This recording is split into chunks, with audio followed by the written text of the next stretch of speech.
ओम नमो नारायणाय। आज हम 34वें अध्याय की कथा कहने जा रहे हैं। गुरु महाराज की कृपा से सतगुरुदेव भगवान कृपा करें, भगवान विष्णु कृपा करें, नारायण कृपा करें।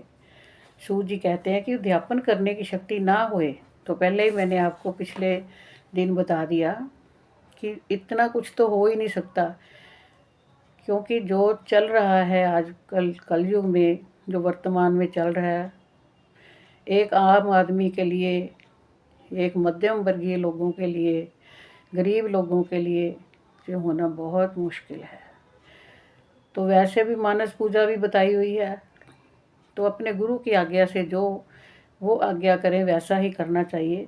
तो अब सूत जी यहाँ कह रहे हैं कि अध्यापन करने की शक्ति ना होए तो ब्राह्मणों को भोजन करा दे।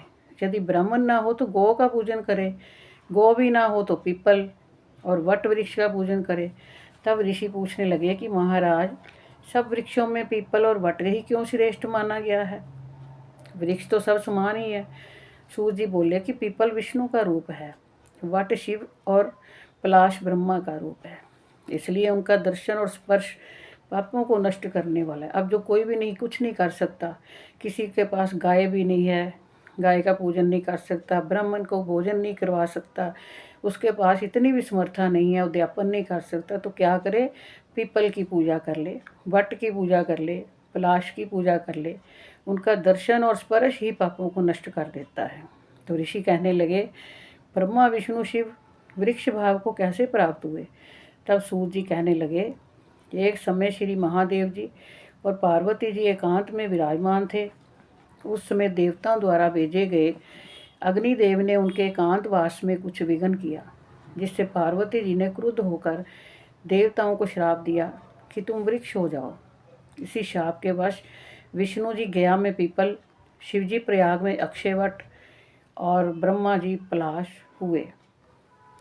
तब ऋषि पूछने लगे कि रविवार को पीपल का स्पर्श क्यों नहीं होता?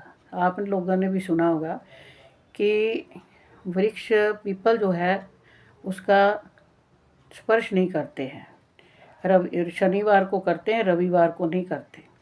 रविवार को तो नहीं करना चाहिए, लेकिन शनिवार को अवश्य करना चाहिए।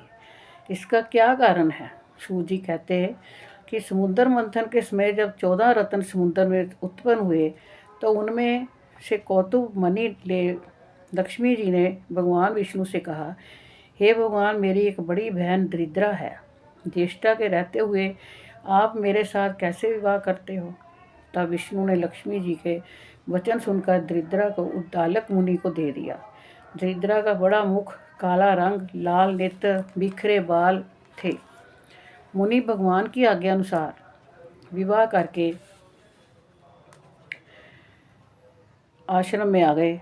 दरिद्रा ने आश्रम में आकर देखा कि आश्रम में वेद पाठ और हवन हो रहा है, तो इनको देखकर व्याकुल हो गई और कहने लगी, मैं यहाँ पर नहीं रह सकती। ज्येष्ठा ने कहा कि जहाँ पर हवन ना होता हो, वेद ध्वनि ना होती हो, अतिथि पूजन यज्ञ दान तप ना होता हो, मैं वहीं रह सकती। नीति धर्म प्रिय वचन देवता और गुरु का पूजन जहाँ होगा वहाँ मैं नहीं रहूँगी।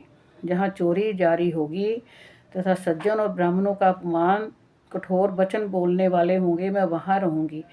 ऐसे वचन सुनकर उद्दालक ऋषि अत्यंत व्याकुल होकर कहने लगे कि अच्छा, तेरे लिए ऐसा ही स्थान देखने के लिए जाता हूँ, जब तक न लौटूं तुम यहाँ पीपल के वृक्ष पर रहो।